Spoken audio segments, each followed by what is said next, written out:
जय हिंद, नमस्कार साथियों, मैं हूं तरुणा राठौड़ और आप देख रहे हैं तरुणा डिफेंस एकेडमी का यूट्यूब चैनल। सभी फौजियों का हार्दिक स्वागत है। स्टूडेंट्स बोल रहे हैं कि मैम 28 मार्च का जो पेपर था बहुत हार्ड था, बहुत हार्ड था। तो हार्ड नहीं था वो पेपर, हार्ड उनके लिए था जिनकी तैयारी लो लेवल की थी। हमें हमारी तैयारी ही ऐसी रखनी है कि हमें कोई पेपर हार्ड नहीं लगे। पेपर नॉर्मली था। हाँ, ये कह सकते हैं कि जीके में कुछ 2-3 क्वेश्चन ऐसे रहे थे जो कि आर्मी ने थोड़े नए दिए थे, या बोल सकते हैं उनको मॉडिफाई करके दिया था, तो वो आप बोल सकते हो। बाकी अगर मैथ्स देखे, रीजनिंग देखे और साइंस देखे तो वो कोई खास हार्ड नहीं थी, नॉर्मल ही लेवल था। हार्ड उनके लिए था जिनकी तैयारी उतनी नहीं थी। ठीक है, तो अब हम यहाँ पे करेंगे और मुझे पूरा विश्वास है कि मेरे जितने भी स्टूडेंट्स हैं इस पेपर में 45 प्लस का स्कोर कर सकते हैं। ठीक है, चलिए स्टार्ट करते हैं। और हाँ, बुक जिसके पास भी नहीं है बुक वो ज़रूर लें सभी, और आपको देखने को मिल जाएंगे उससे बहुत सारे क्वेश्चन। आराम से 45 प्लस क्वेश्चन आप सोल्व कर लेंगे। ठीक है, बुक पढ़ के। तो चलिए, पहला क्वेश्चन आपके सामने आ गया है। लाइव चैट बॉक्स में आपको जवाब देना है। किस बैंक का मुख्यालय मणिपुर की जगह, ये मणिपाल करना, यहाँ पे मिसप्रिंट है तो ये यहाँ पे आप क्या कर लोगे, मणिपाल कर लोगे। यहाँ पे दिया हुआ इंग्लिश में देख लेना। और कर्नाटक में स्थित है। कौन सा बैंक है? ऑप्शन है Vijaya bank, corporation bank, syndicate bank या कैनरा बैंक। तो सिंडिकेट बैंक का मुख्यालय मणिपाल और कर्नाटक में स्थित है। ठीक है, क्वेश्चन नंबर 2 पे चलते हैं। 1853 के शिकागो में होने वाली विश्व धार्मिक सभा में किसे एक प्रभावशाली हिंदू के रूप में सराहा गया? पूरे इंडिया को इन्होंने रिप्रेजेंट किया था। ये एक्चुअली 1853 नहीं होगा यहाँ पे। अब यहाँ पे ऑप्शंस हैं स्वामी दयानंद सरस्वती, स्वामी विवेकानंद और रविंद्रनाथ टैगोर और गौतम बुद्ध। तो कौन से ऑप्शन पे जाएंगे? ये क्वेश्चन कई बार रिपीट हो चुका है पीछे एग्जाम्स में। तो स्वामी विवेकानंद जो है यहाँ पे आपका राइट आंसर हो जाएगा। क्वेश्चन नंबर 3 पे हम आ गए हैं। मीनाबक्कम अंतरराष्ट्रीय हवाई अड्डा कहाँ पे है? मीनाबक्कम, तो ये चेन्नई में है। सी ऑप्शन आपका राइट हो जाएगा। ठीक है, सारे ऑप्शन आपको दिख रहे हैं। एक बार मैं लाइव क्लास का टाइम टेबल बता देती हूँ, क्योंकि स्टूडेंट्स बार बार फिर फ़ोन करते रहते हैं या व्हाट्सएप करते रहते हैं। तो ये आपकी लाइव क्लास का टाइम टेबल है, इसका स्क्रीनशॉट ले लीजिए। चलिए चलते हैं 4th क्वेश्चन पे। निम्नलिखित में से कौन से राज्य बुद्ध के जीवन से जुड़े थे? अवंती, गांधार, कौशल या मगध? जल्दी से जवाब देंगे। हाँ, तो जिन्होंने सी ऑप्शन को चुना है उन्होंने बिल्कुल सही चुना है। कौशल जो है बुद्ध के जीवन से जुड़ा राज्य है। नेक्स्ट क्वेश्चन पे चलते हैं। निम्नलिखित में से धौलाधर पर्वतमाला की मशहूर जनजाति का नाम बताओ। जल्दी से बताएंगे। पहले तो थारू का बताओ, थारू कहाँ से है? कल परसों मैंने करवाया है, कमेंट बॉक्स में कमेंट करेंगे थारू का भी। और अब हमें क्वेश्चन में क्या पूछा है? धौलाधर पर्वतमाला जो कि हिमाचल प्रदेश में मशहूर जनजाति बतानी है, तो ये गड्डी है। देखो, जितनी भी जनजाति मशहूर है रट लेंगे अच्छे से। इसी दिन मैं एक साथ याद करवा दूंगी आपको लिख के, तो रट लेंगे। यहाँ से क्वेश्चन कई बार आर्मी में बार बार रिपीट होता है। ठीक है, तो यहाँ पे डी ऑप्शन आपका राइट हो गया। क्वेश्चन नंबर 6, आर्द्रता को पूरे तौर पर ग्रहण करने के पश्चात हवा कहलाती है। हाँ, यही वो क्वेश्चन है जिसमें सभी को डाउट हुआ है।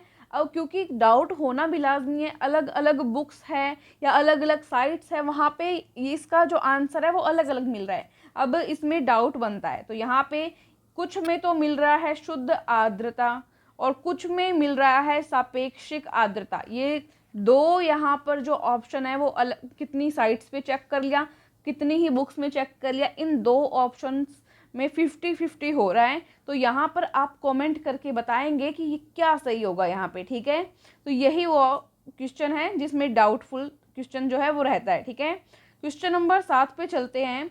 भारत में सबसे बड़ी सिंचाई नहर कौन सी है? ये इजी क्वेश्चन है क्योंकि कई बार एग्जाम में पूछा जा चुका है। जो पीछे एग्जाम्स में रिपीट होते हैं वो क्वेश्चंस इजी होते हैं। ठीक है, तो जल्दी से बता देंगे। ऑप्शंस आपके सामने, सरहिंद नहर, इंदिरा गांधी नहर, यमुना नहर या ऊपरी बारी दोआब नहर। तो ऑप्शंस आपके सामने है। इंदिरा गांधी नहर जो है वो सबसे बड़ी सिंचाई नहर है। बी ऑप्शन जो है आपका राइट हो जाएगा। अब नेक्स्ट क्वेश्चन पे चलते हैं। क्वेश्चन नंबर 8, दिल्ली की प्रथम मुस्लिम महिला शासिका कौन थी? अब इतना इजी क्वेश्चन तो आप सभी को पता है, ऑप्शंस की भी ज़रूरत नहीं है। सुल्तान रजिया या रजिया सुल्तान, बी ऑप्शन जो है राइट है। ठीक है, नेक्स्ट क्वेश्चन पे चलते हैं। ये अपनी बुक्स है, जिसके पास भी बुक नहीं है फ्लिपकार्ट अमेज़ॉन से मंगा सकते हैं या इसकी पीडीएफ भी ले सकते हैं। ये जो बुक है इसकी पीडीएफ मात्र 20 रुपये में और इसकी 30 रुपये में। इनमें क्या क्या है आप यहाँ पे देख पा रहे हैं, और क्वेश्चंस जो हैं इनमें से आपको ऑलमोस्ट सभी क्वेश्चन मिल जाएंगे, तो बुक लेके पढ़ाई कर लेना अच्छे से। देखो मैंने कहा था ना जनजाति वाला क्वेश्चन आता है, वापस आ गया। खारी और गारो जनजाति मुख्य रूप से कहाँ रहते हैं? ठीक है, खासी है। खासी और गारो जनजाति मुख्य रूप से कहाँ रहते हैं? मणिपुर, मेघालय, नागालैंड या मिजोरम? जल्दी से बता देंगे। तो जिसने भी मेघालय यहाँ पे ऑप्शन राइट किया है उनका सही जवाब है। ठीक है, बी ऑप्शन यहाँ पे राइट हो जाता है। सभी को दिख रहा है कि ये ओरिजिनल पेपर है, तो इसमें थोड़ा सा ये दिक्कत आ रही है थोड़ी क्लियरिटी की, पर मैं बोल रही हूँ तो आप समझ जाना। भारत का सबसे महत्वपूर्ण यूरेनियम खदान कहाँ पर है? कहाँ पर है? तो ये सारे मैंने एक जगह बुक में करवाए हुए हैं, तो ऑप्शन की भी ज़रूरत नहीं होगी, जिसने बुक पढ़ी होगी उनको। तो जादूगोड़ा में है। ये कहाँ पे है? जादूगोड़ा। ठीक है, ए ऑप्शन जो है राइट हो जाता है। कंबाला एक पारंपरिक भैंस दौड़ का आयोजन किस राज्य में होता है? ठीक है, भैंस दौड़ का आपको बताना है। ऑप्शन सारे आपके सामने दिए हुए हैं। पहला ऑप्शन है तमिलनाडु, फिर तेलंगाना, केरल या कर्नाटका। तो ये कर्नाटक यहाँ पे राइट आंसर होगा आपका, डी ऑप्शन। ठीक है, नेक्स्ट क्वेश्चन, भूमध्य रेखा डिग्री मध्याह्न पर स्थित है। कितने डिग्री पर स्थित है ये आपको बताना है। ऑप्शन है 0, 180, 90 या 60। तो जिसने भी ए ऑप्शन लगाया है उसका जवाब सही है। ठीक है, 0 डिग्री या 0। ठीक है, क्वेश्चन नंबर 14 पे चलते हैं। लाल बहादुर शास्त्री राष्ट्रीय शासन अकेडमी कहाँ पर स्थित है? ऑप्शन हैं शिमला, बूटी, दिल्ली या मसूरी। तो मसूरी यहाँ पे जिसने भी किया है उनका जवाब राइट लग जाएगा। कहा था ना मैंने, इतना ज़्यादा कोई हार्ड पेपर नहीं है। क्वेश्चन नंबर 15, कांग्रेस का प्रथम अधिवेशन कहाँ हुआ था? ये साफ साफ जब आप जो अब की मॉडर्न हिस्ट्री पढ़ते हो उसमें मैंने लिखा हुआ है किताब के अंदर, तो ये बॉम्बे में हुआ था। सी ऑप्शन जो है राइट हो जाएगा। तो ऑलमोस्ट सारे क्वेश्चन तो बुक में से आपको मिल ही रहे हैं, फिर दिक्कत कहाँ आ रही है? ठीक है, अब सेक्शन नंबर बी आपके सामने आ चुका है। जीके में बताएंगे एक बार 15 में से कितने सही हुए। जीके में 15 में से कितने सही हुए ईमानदारी के साथ बताएंगे, एक दूसरे का देख के जवाब नहीं देना है। क्वेश्चन नंबर 16, प्रकाश संश्लेषण में अधिकतम होता है? कौन सी रोशनी होती है प्रकाश संश्लेषण में अधिकतम, ये आपको बताना है। हरी रोशनी, सफ़ेद रोशनी, नीली रोशनी या लाल रोशनी? जल्दी से जवाब देंगे। तो डी ऑप्शन जिसने भी किया है रेड लाइट, वो राइट आंसर हो जाएगा। क्वेश्चन नंबर 17, टेरेस्ट्रियल दूरी मापने की कौन सी सही इकाई है? पहला ऑप्शन है किलोमीटर, दूसरा है मीटर, तीसरा है सेंटीमीटर और चौथा है प्रकाश वर्ष। जल्दी से सही जवाब देंगे। तो जिसने भी लाइट ईयर यानी कि प्रकाश वर्ष किया है उसका जवाब सही है। अब नाम देख के लगता है ये कोई प्रकाश वगैरह या ताप वगैरह मापने की इकाई होगी, लेकिन ये दूरी की इकाई होती है, ध्यान में रखना। सीधा क्वेश्चन आता है प्रकाश वर्ष किसकी इकाई है? दूरी की इकाई। ये क्वेश्चन भी आ चुका है, तो नोट कर लेना। क्वेश्चन नंबर 18, प्राथमिक ईंधन कौन सा है? प्राथमिक ईंधन ऑप्शंस हैं इनमें से कोई नहीं, कोयला, पेट्रोलियम और चारकोल। अब इसमें पता नहीं आर्मी ने क्या किया, क्योंकि कोयला भी प्राथमिक ईंधन होता है और पेट्रोलियम भी जो प्राथमिक ईंधन होता है, क्योंकि पेट्रोलियम में पेट्रोल वगैरह ये सब चीज़ें आती हैं, तो ये सब प्राथमिक ईंधन के अंतर्गत आता है। तो यहाँ पे बी और सी ऑप्शन दोनों जो स्टूडेंट करके आए होंगे वो दोनों राइट रहे होंगे। ठीक है, तो कोयला भी और पेट्रोलियम भी, चाहे गूगल कर लेना, आपको ये दोनों मिलेंगे प्राइमरी फ्यूल में, प्राथमिक ईंधन में। ठीक है, क्वेश्चन नंबर 19।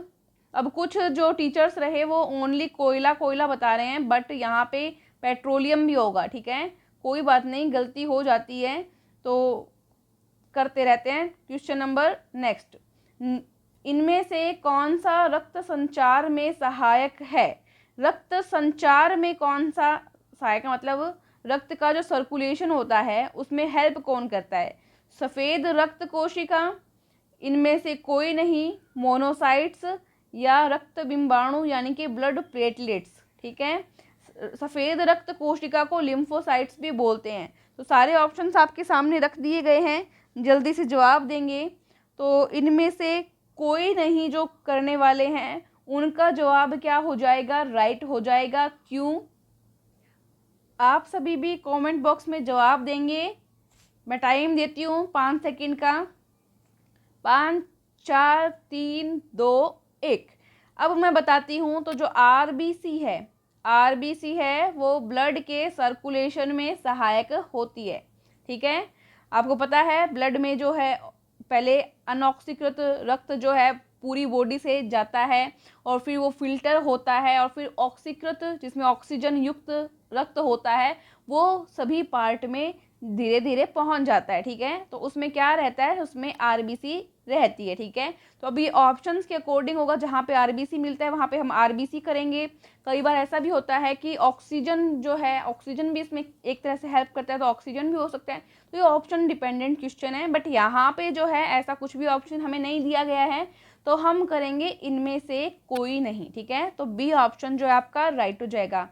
क्वेश्चन नंबर 20 पे चलते हैं। हालांकि श्वेत रक्त कोशिकाएं मोनोसाइट्स ये इसका ही प्रकार है डब्ल्यूबीसी का। डब्ल्यूबीसी जो रहती है उसका काम होता है शरीर की प्रतिरोधक क्षमता बढ़ाना, प्रतिरोधक क्षमता, ठीक है, प्रतिरोधक क्षमता बढ़ाना, ठीक है। इम्यूनिटी पावर बढ़ाने का काम होता है मेनली, जो लिम्फोसाइट्स मोनोसाइट्स वगैरह रहती है, ठीक है। अब चलते हैं हम क्वेश्चन नंबर 20 पे। अधिक ऊंचाई वाले क्षेत्र में किस कारण नाक से खून बहने लगता है? आपको पता है जब अधिक ऊंचाई पे जाएंगे तो वायु दाब क्या हो जाएगा? कम हो जाएगा। वायु दाब क्या हो जाता है? कम हो जाता है बाहर का, ठीक है, बाहर का। और हमारी बॉडी का क्या हो जाता है? फिर वो हो जाता है ज़्यादा बाहर की तुलना में, ठीक है। बॉडी का बाहर की तुलना में ज़्यादा रहता है, तो क्या अंदर की नसों से बाहर की तरफ क्या होता है? दबाव ज़्यादा महसूस करती है वो, तब क्या होता है कि नाक से खून बहने लगता है। सबके साथ नहीं होता, कुछ की बॉडी अलग अलग टाइप की रहती है, उस पर भी ये डिपेंड करता है। तो नाक से खून बहना ये क्या कारण हुआ? इसका ऑप्शंस हैं उच्च वायुमंडलीय दबाव, और इनमें से कोई नहीं, अत्यधिक सर्दी और निम्न वायुमंडलीय दबाव। तो यहाँ पे डी ऑप्शन क्या हो जाएगा? राइट हो जाएगा, ठीक है। जिसने भी डी किया है उनका क्या है? सही है। एकदम इजी क्वेश्चन कर रहे हैं हम आराम से। ये 28 मार्च वाला जो अपना पेपर रहा है। और क्वेश्चन नंबर 21 पे आ चुके हैं हम, ठीक है। 21 सबको दिख रहा है। वनस्पति विज्ञान का अध्ययन है। वनस्पति विज्ञान का अध्ययन आपको बताना है किसका है? जानवरों का, पौधों का, पक्षियों का या मानव जीवन का? नाम से ही पता लग रहा है आपको वनस्पति यानी कि प्लांट्स का होगा, पौधों का होगा। तो बी ऑप्शन क्या हो जाएगा यहाँ पे आपका? राइट हो जाएगा, ठीक है। नेक्स्ट क्वेश्चन पे चलते हैं। अब कोरोनोग्राफ का प्रयोग किसके लिए किया जाता है? रक्तचाप के अध्ययन के लिए, या फिर सूर्य के कोरोना का अवकलन करना और तस्वीरें खींचना, या सी ऑप्शन है नसों का अध्ययन करने के लिए, या डी ऑप्शन है धमनियों के अध्ययन के लिए, ठीक है। ये सारे ऑप्शंस मैंने आपके सामने रख दिए हैं यहाँ पे। अब यहाँ पे बी ऑप्शन जो है वो आपका राइट हो जाएगा। सूर्य के कोरोना का अवकलन करना और जो है इसकी तस्वीरें खींचना, ठीक है। तो बी ऑप्शन जिसने भी किया था उनका राइट आंसर होगा यहाँ पे।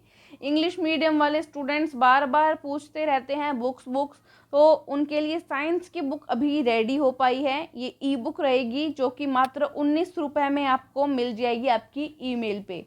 तो ये आप परचेज कर सकते हैं, डिस्क्रिप्शन में लिंक है। कुछ नहीं समझ में आए तो ये व्हाट्सएप के नंबर दिए हैं, इन पे आप व्हाट्सएप भी कर सकते हैं, ठीक है। तो बार बार परेशान जो है आप मत हो, ठीक है। बहुत ही शानदार बुक है, इन सभी ट्रेड्स के लिए ये वर्क करेगी, कोई दिक्कत नहीं है, ठीक है।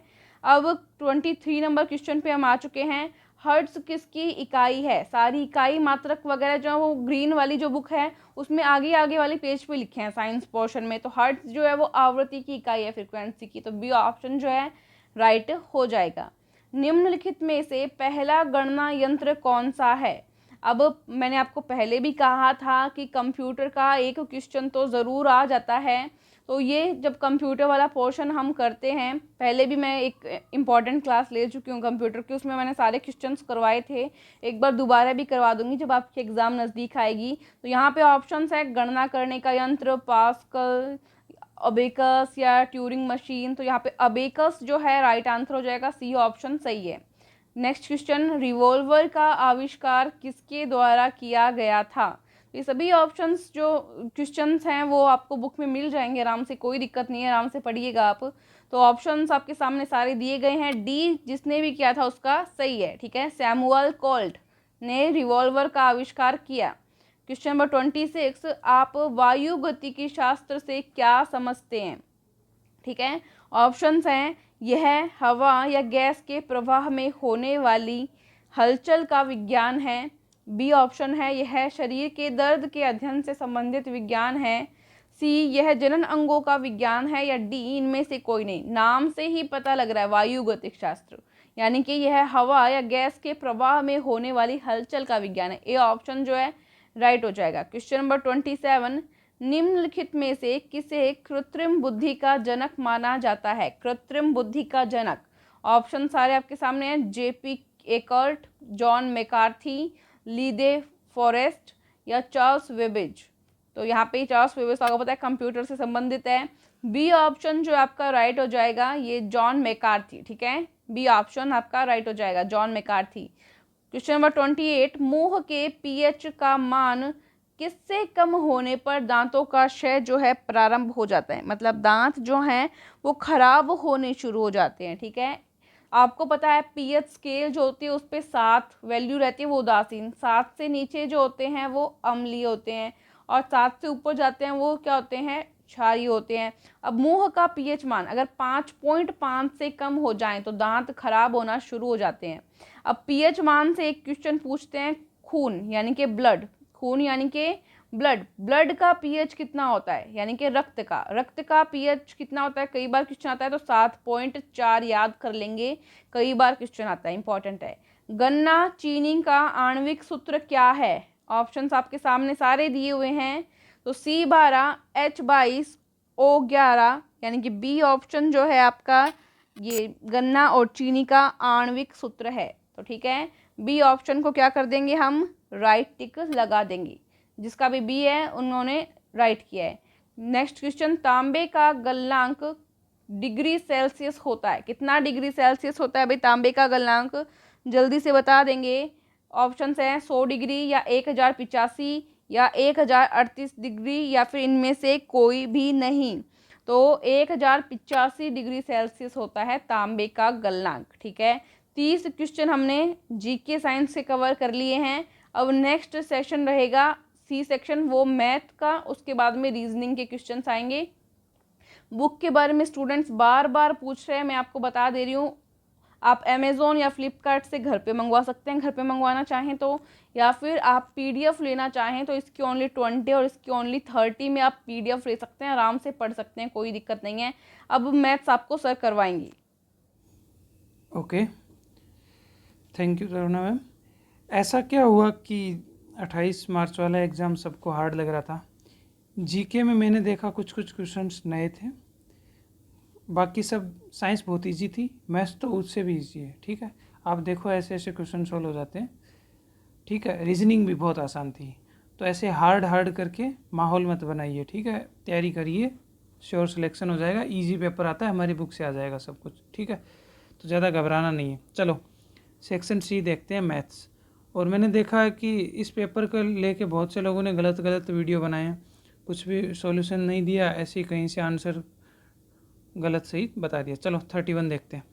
दो संख्याओं का अंतर 2 है, उनके वर्ग का अंतर 28 है, तो उनका योग। अच्छा एक बात मैं बता देता हूँ, आर्मी के पेपर में बहुत सारी गलतियाँ रहती हैं हिंदी इंग्लिश में, मैंने 2-3 पेपर देख लिए, ठीक है। तो आप हिंदी इंग्लिश दोनों पढ़ने की ट्राई करना अगर आपको कोई क्वेश्चन समझ नहीं आए तो, ठीक है। तो ये तो समझ में आ रहा, दो संख्याओं का अंतर, माना दो संख्याएं हैं, एक x है और दूसरी y, दोनों का अंतर बोल रहा है x माइनस वाई बराबर 2। वर्गों का अंतर मतलब X square minus Y square बराबर 28 बोल रहा है। तो अपने को पता है ए स्क्वायर माइनस बी स्क्वायर क्या लिख सकते हैं अपने, ए माइनस बी और ए प्लस बी लिख सकते हैं ना। चलो वही लिख दिया मैंने 28। अब x माइनस वाई का मान दे दिया 2, तो इसकी जगह 2 लिख दो, तो ये हो गया x प्लस वाई गुणा 2 बराबर 28। ये 2 इधर चला जाएगा तो ये 14 बचेगा। तो x प्लस वाई बराबर 14, उनका योग ही पूछा है 14। तो देखो कितना आसान क्वेश्चन था, बस एक्स स्क्वायर ए स्क्वायर माइनस बी स्क्वायर का फॉर्मूला लगाना था, उत्तर आ गया। चलो क्वेश्चन नंबर 32 करने की कोशिश करो। यदि कोई घटना घटित नहीं हो सकती तो इनकी संभावना। अच्छा एक मैं बात बता देता हूँ, प्रोबेबिलिटी वाले जो प्रायिकता वाली प्रश्नावली पहले नहीं थी, कभी कभी इसका क्वेश्चन पूछ लिया जाता है, तो हम लोग इसको पढ़ेंगे, ठीक है। If an event can not occur, मान लो कोई ऐसी चीज़ जो कभी होनी ही नहीं है, उसकी क्या संभावना है, कोई संभावना नहीं है, तो कोई संभावना मतलब 0, ठीक है, सिंपल लॉजिक है ये तो। Okay question number 33। एक बल्लेबाज 12वीं पारी में 63 रन बनाता है, ठीक है, पहले कुछ 11 पारी हुई होगी, उसके बाद 12वीं में 63 रन बना दिया, जिसके कारण उसका औसत 2 बढ़ गया। मतलब पहले कुछ औसत होगा, 2 बढ़ गया। औसत 2 बढ़ने का कहने का मतलब है कि टोटल कितना अंतर हो गया होगा, 12 है तो 12 इंटू 2, 24 उसने ज़्यादा बनाए होंगे, इसीलिए तो औसत सबका 2 बढ़ा होगा। तो 12वीं पारी के बाद नया औसत, what is the his average, हाँ ठीक है, मतलब इन द इंग्लिश ठीक है। 12वीं पारी के बाद उनका नया, देखो ये का में 2 मात्रा लगाए, मतलब कैसे लिखते हैं मुझे समझ नहीं आता। तो 12वीं पारी के बाद नया औसत पूछा है। देखो 2 रन औसत में बढ़ने का मतलब है टोटल में 2 ज़्यादा बढ़ जाना, मतलब एक में 2, ऐसे टोटल 12 है तो 24 बढ़ गए। तो 63 में से आप क्या करो, 24 माइनस कर लो, ठीक है, यही औसत होगा, उसमें बाद में जोड़ देना। तो ये कितना हो गया 93 प्लस 2, ये नया औसत बता रहा है तो 41 अपना आंसर आ जाएगा, डी। इजी था, ठीक है। चलो आगे बढ़ते हैं, क्वेश्चन नंबर 34। ये तो बहुत ही आसान है। 11589 मिलीग्राम mg को ग्राम में, अब मिलीग्राम आप देखते हो ना, बहुत सारे टेबलेट्स पे मिलीग्राम लिखा होता है, तो मिली का मतलब होता है 10⁻³ ग्राम, इस ये गुणा में ग्राम हो जाएगा, ठीक है। तो ग्राम में बदलना, ग्राम में बदलने के लिए क्या करो, आप इसमें 1000 का भाग दे दो, क्योंकि 1 ग्राम में 1000 मिलीग्राम होते हैं। तो 1589 में क्या करो, 1000 का भाग दे दो। 1000 का भाग मतलब 1 2 3, 3 के बाद पॉइंट लगा दो, 1 2 3, यहाँ पॉइंट लग जाएगा। तो क्या हो जाएगा, ये ऑप्शन अपना सही हो जाएगा। चलो क्वेश्चन नंबर 35 में नेक्स्ट नंबर पूछा है, ये एक सीरीज दे दी। ओके आप देख रहे हो कि 31 है, 31 के बाद 7 है, फिर 25 है, फिर 13 है, अजीब सा है, तो ऐसे समझ नहीं आ रहा। एक काम करो, अल्टरनेट देखो, मतलब एक छोड़ के देखो, इससे कुछ समझ में आ जाएगा, इससे कुछ समझ में आ जाएगा ना, फिर इससे कुछ समझ में आ जाएगा। ऐसे देखो 31 और 25 -6 हो रहा है 7 और 13 कितना हो रहा है, +6 हो रहा है। फिर देखो 25 29 -6 हो रहा है। ओके मतलब पहले -6 हो रहा है, +6 हो रहा है, फिर -6 +6 ऐसे हो रहा है, ठीक है। तो इसमें क्या करो, आप क्या करोगे, +6 कर दोगे, है ना। चलो +6 कर दिया तो कितना आ गया 25, क्योंकि देखो ये 13 था, 13 +6 और 19 +6, तो 25 अपना आंसर आ जाएगा। ऑप्शन ए करेक्ट हो गया। चलो क्वेश्चन नंबर 35 करो, 36 करो। एक बहुभुज के 44 विकर्ण, तो इसमें भुजाओं, अच्छा कोई भी बहुभुज हो ना, उसमें भुजाओं की संख्या ज्ञात करने का सूत्र होता है, क्या होता है, n इंटू n-3/2, ये होता है उसके विकर्ण ज्ञात करने का। तो विकर्ण अपने को टोटल दे दिया है यहाँ पे 44, तो वजर गुणा कर दो, ये क्या हो गया 88 बराबर n को अंदर गुणा कर n² - 3n, ठीक है। तो इस 88 को इधर ले आओ, तो समीकरण बन जाएगी अपनी, क्या बन जाएगी, n² - 3n - 88 बराबर 0। अब देखो गुणा करो तो 88, ठीक है, और घटाएं तो 3, तो 11 और 8, 11 को 8 से मल्टीप्लाई करोगे तो 88 आ जाएगा, और 11 में से 8 करोगे तो 3 आ जाएगा। तो ये हो जाएगा n² माइनस 11n माइनस नहीं प्लस 8n माइनस 88 बराबर 0। ऐसे दो नंबर सोचने हैं जिसको गुणा करें तो 88 आए, और घटाएं मतलब उन दोनों को आपस में घटाएं तो 3 आ जाए। तो 11 और 8 मैंने सोच लिया, तो n यहाँ कॉमन ले लिए तो n माइनस 11 प्लस 8 यहाँ कॉमन ले लिए तो n माइनस 11, तो n बराबर 11 और माइनस 8 आ जाएगा। तो माइनस तो हो नहीं सकता, तो 11 उत्तर आ जाएगा। ठीक है, 11 उत्तर आ गया। ऐसे क्वेश्चन को ऐसे, ये है सिंपल बेसिक, इससे कर सकते हो। अगर आपको लगे कि नहीं यार मेरे से बेसिक से नहीं हो पाएगा, तो आप क्या करो, ऑप्शन से चूज करो। ऑप्शन क्या करो, इसमें रखना स्टार्ट कर दो। पहले 11 रखो, तो 11 11 माइनस 3 बट्टा 2, तो 11 माइनस 3 कितना होता है 8 8। ठीक है, ये 2 1 2 4 11 चौका 44, 44 उतरा है, वही टिक मार दो। समझ में आया? चलो आगे देखते हैं क्वेश्चन नंबर कौन सा 37। करने की कोशिश करो सब लोग।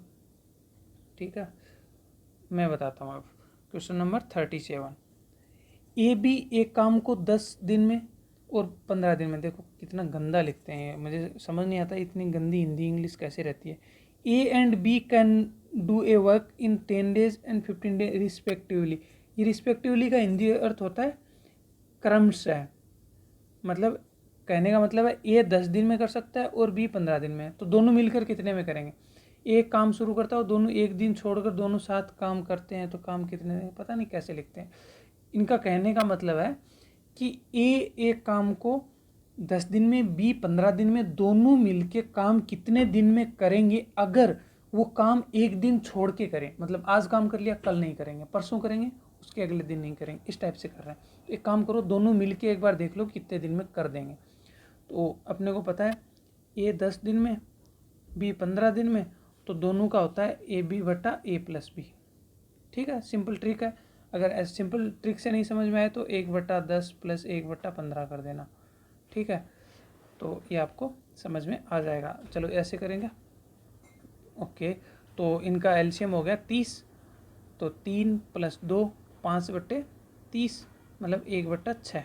दोनों मिलके एक दिन का काम 1/6, तो दोनों मिलके 6 दिन में कर देंगे। पर वो क्या कर रहे हैं, एक दिन काम कर रहे हैं फिर नहीं कर रहे, मतलब एक एक दिन छोड़ रहे हैं, तो इनको दुगुना टाइम लगेगा, तो टोटल 12 दिन हो जाएगा। ठीक है, 12 कौन से ऑप्शन में था, ऑप्शन बी में था 12, तो ऑप्शन बी राइट हो जाएगा। ठीक है, एक दिन छोड़ के एक, ये थोड़ी सी एक नई चीज़ है। आप निकालोगे दोनों मिलके 6 दिन में कर देंगे, तो आप 6 टिक कराओगे। हालांकि इसमें 6 ऑप्शन नहीं दिया, ये आपका लक है, इसलिए आप 6 को 2 से मल्टीप्लाई कर दो। Question number 38। 7 लड़कों की आयु का औसत 20 वर्ष है। अच्छा, अपने को पता है औसत क्या होता है, सबका योग बटा संख्या। तो सबका योग अपने को मान लो निकालना हो तो कितना करेंगे, औसत अपने को दिया है 20 बराबर टोटल संख्या 7 है, तो अपने को योग पता हो सकता है कितना, 140 है। सही है। 6 लड़कों की औसत, देखो टोटल 7 थे, पहले 6 को औसत बता रहा है 19.5, तो 19.5 को आप 6 से मल्टीप्लाई कर दो, है ना। तो ये देखो 19.5 है ना, तो 6 5 30, 3 9 5 45, 9 6 54, और 7 5, और 6 का 6 और 5 11, 117 आ गया। तो देखो पहले 6 का योग 117 और टोटल 7 का योग 140, पहले 6 का योग 117 और टोटल का योग 140 है, तो सातवें का कितना आ जाएगा, 140 माइनस 117, यही तो आएगा। तो कितना आ गया 23, तो 23 ऑप्शन बी राइट हो जाएगा। चलो क्वेश्चन नंबर 39 की तरफ बढ़ते हैं। What is the next number of this series. ओ भाई कितना इजी क्वेश्चन। 5 25 125 कितना आएगा, 5 से गुणा हो रहा है, 5 से गुणा हो रहा है, 5 से गुणा कर दो भाई, तो 25 125 पंजो 625, ऑप्शन ए। ऐसे आसान क्वेश्चन पे पूछ लेते हैं ना। तो मैथ बहुत आसान थी, ठीक है, इसको बिल्कुल घबराना नहीं है। ARISC शब्द, देखो शब्द में देखो 2 मात्रा लगा दी कि अक्षरों को कितनी बार व्यवस्थित किया जा सकता है। अच्छा टोटल काउंट कर लो, 1 2 3 4 5, मतलब कुछ 5 जगह अपने को इसको बांटना है। ऐसे समझो कि आपके पास 5 अंगुली है, उनको किस तरीके से इधर उधर आप करो टोटल कितनी बार इधर उधर कर सकते हो, वो है इनके कहने का मतलब। तो देखो पहली उंगली है उसको मैं 5 तरीके से मतलब इधर उधर शिफ्ट कर सकता हूँ। दूसरी को एक, देखो पहली को इधर उधर शिफ्ट करी तो उसको तो फिक्स कर दी ना एक, तो टोटल कितनी जगह बची, 4 जगह, तो उसको दूसरी को 4 जगह शिफ्ट कर सकते हो। अब 2 फिक्स हो गई, तीसरी को 3 जगह, फिर 3 फिक्स हो गई, फिर 2 जगह, फिर लास्ट में एक ही जगह बचेगी तो उसकी जगह वो। इन सबको मल्टीप्लाई कर दो, 5 × 4 × 3 × 2, तो 500 का 20, 20 × 6 120। ठीक है, ये बहुत से लोग नहीं समझा पाते ये चीज़, तो आप समझ लिए। अब क्या होता है, कई बार ऐसे हो जाता है कि ARIS इनको करो, तो आप क्या करोगे, वही 5 खाने बना लोगे, 5 खाने बना लोगे ना। अब 1 2 3 4 5 थे, तो आप सोचोगे कि यहाँ 5 आएगा, 4 आएगा, 3 आएगा, 2 आएगा, 1 आएगा, ठीक है इतना आएगा। पर इसमें ये 2 सेम चीज़ है, आपको पता ही नहीं चलेगा। आपके पास 2 उंगली सेम हो, आपने कौन सी किधर लगा दिया आपको पता ही नहीं चलना। तो क्या करो उस केस में, सबको मल्टीप्लाई करो और नीचे जितना भी ये सेम चीज़ है ना उनका भाग दे दो, तो 120/2 मतलब 60 आ जाता है उस केस में। ठीक है, अभी तो 120 अपना आंसर आएगा, मतलब बी ऑप्शन अपना राइट होगा। कूल है, आगे बढ़ते हैं। एक त्रिभुज की परिधि 600 मीटर है, यदि अनुपात ये है तो सबसे लंबी भुजा, देखो परिधि वरिधि के चक्कर में फंसा रहा है आपको, सीधे ऐसे समझो कि 3 अनुपात दिए और कुल दिया है, तो अपने को बड़े वाला पूछ रहा है। तो 3 अनुपात दिए हो, ऐसे दिए हो ना 12 13 15, ठीक है। तो पहले क्या करते हैं, जिसका भी पूछ रहा है वो ऊपर लिख देते हैं, नीचे इन टोटल का सम लिख देते हैं। तो 10 20 30 5 3 8 और 10, तो टोटल 40 है, गुणा जो भी दिया है 600 वो लिख देते हैं। 1 0 से 1 0 उड़ा दिया, 4 15, तो 15 × 15, 15 × 15 कितना होता है, 225 होता है।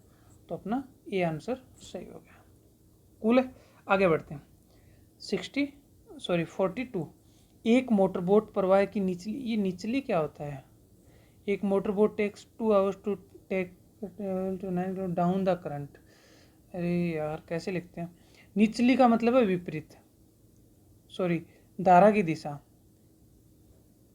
धारा की दिशा कैसे लिखते हैं, निचली विचली कुछ नहीं होता, निचली को काट दो, प्रवाह की दिशा ही समझो इसको। प्रवाह की दिशा में 9 किलोमीटर की चाल से 2 घंटा, तो 2, इसकी चाल निकालो पहले, इसकी चाल कितनी होगी, 9 किलोमीटर है, 2 घंटा टाइम ले तो 4.5, चाल 1 मान लो, ठीक है।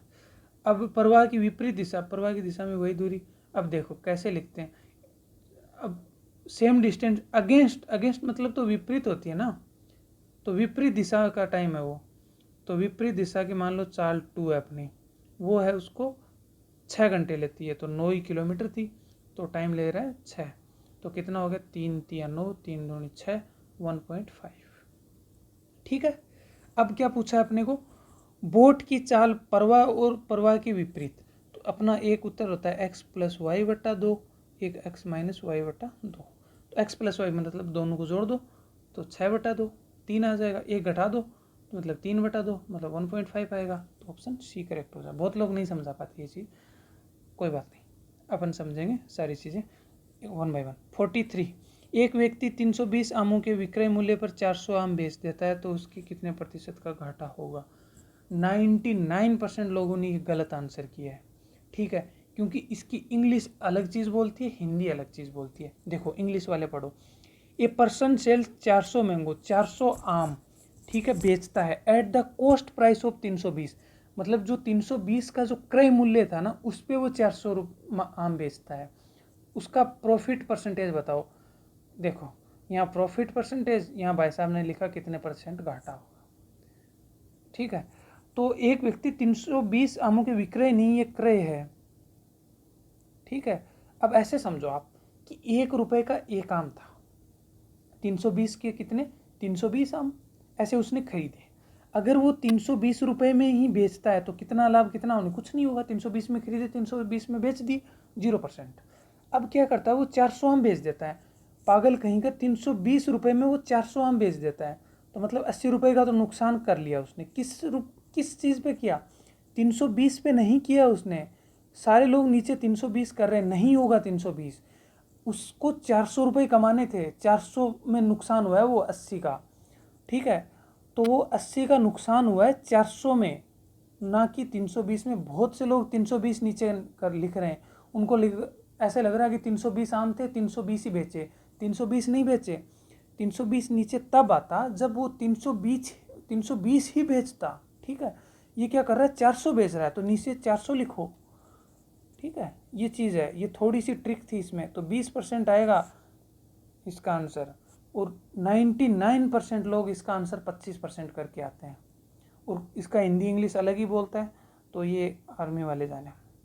आगे देखते हैं, अपनी बुक में तो कोई गलतियां नहीं मिलेंगी ऐसी।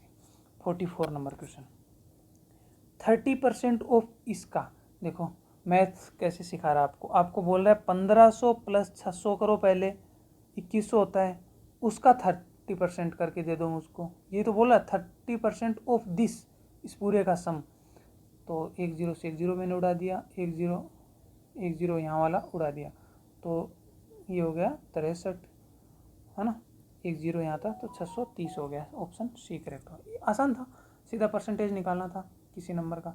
आगे देखते हैं, the product of a rational and irrational number. ये परिमेय संख्या, अच्छा परिमेय और अपरिमेय संख्याओं का गुणनफल हमेशा अपरिमेय संख्या। अपरिमेय परिमेय क्या होता है, परिमेय जिसको p/q में लिख दे, और जिनको p/q के रूप में नहीं लिख सकते उनको अपरिमेय।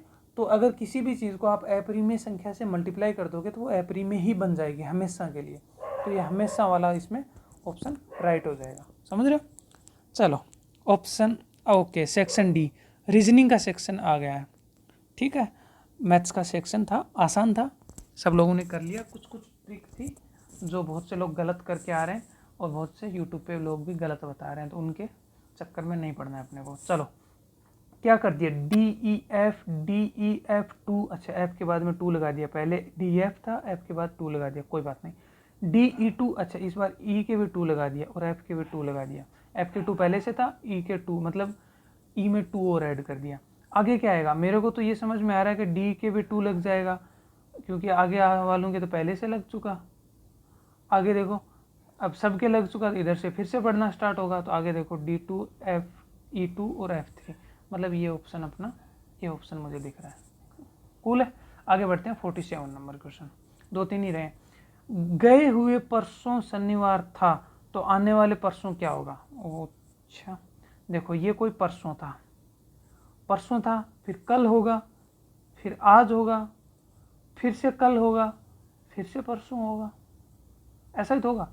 तो परसों ये बता रहा है यहाँ पे शनिवार है, तो परसों शनिवार था, तो फिर रविवार आया होगा, फिर आज सोमवार है, फिर कल मंगलवार हो जाएगा, फिर बुधवार आ जाएगा।